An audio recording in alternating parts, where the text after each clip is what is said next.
Shalom saudaraku yang dikasihi oleh Tuhan. Renungan kita saat ini adalah pengampunan, dan ayat bacaan diambil dari Matius pasal ke-18 ayatnya yang ke-21 sampai 35. Di dalam perikop ini firman Tuhan mengingatkan siapa kita dahulu. Kita adalah seperti orang yang berhutang atau berdosa, dan kita tidak mampu membayar hutang itu walaupun kita menjual segala yang kita miliki.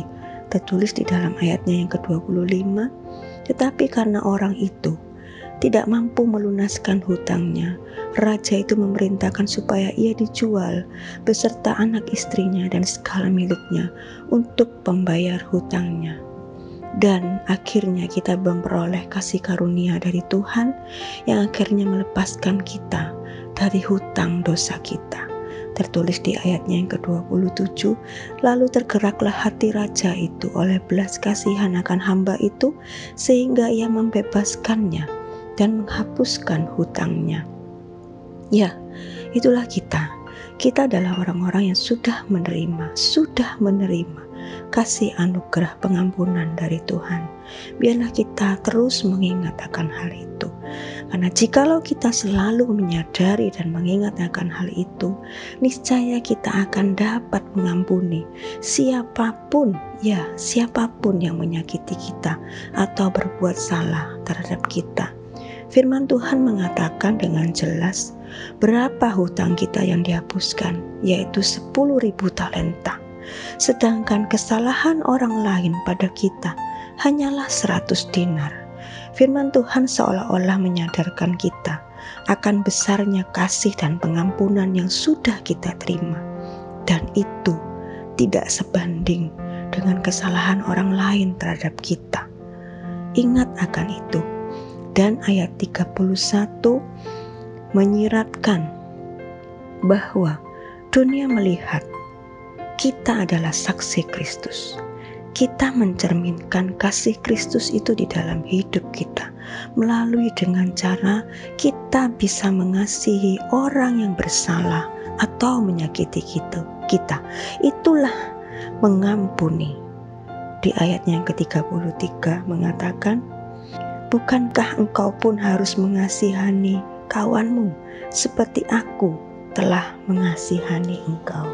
Jadi kita harus mengasihi orang lain seperti Tuhan telah mengasihi kita.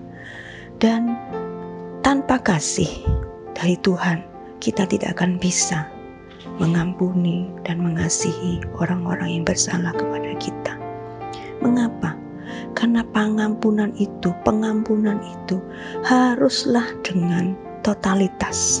Di dalam ayatnya yang ke-35 mengatakan, maka Bapakku yang di sorga akan berbuat demikian juga terhadap kamu, apabila kamu masing-masing tidak mengampuni saudaramu dengan segenap hatimu.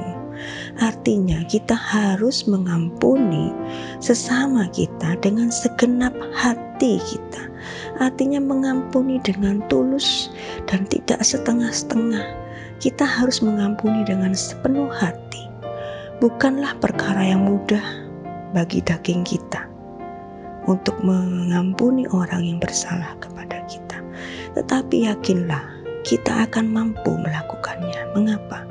Karena kita adalah orang-orang yang sudah menerima kasih pengampunan dari Tuhan. Dan pengampunan dari Tuhan itu jauh lebih besar dari kesalahan orang-orang terhadap kita. Kita harus senantiasa menyadari itu, bahwa kita dulunya adalah orang berdosa. Kita adalah orang-orang yang tidak layak, tapi kita dianugerahi pengampunan. Dan kasih Kristus itu diam di dalam hidup kita. Itu yang akan memampukan kita untuk kita dapat mengimpartasikan kasih Tuhan melalui pengampunan yang kita berikan bagi orang-orang yang menyakiti kita. Bahkan kita akan mampu mengasihi mereka. Itulah yang Tuhan mau kita lakukan di dalam kehidupan kita. Tuhan Yesus memberkati.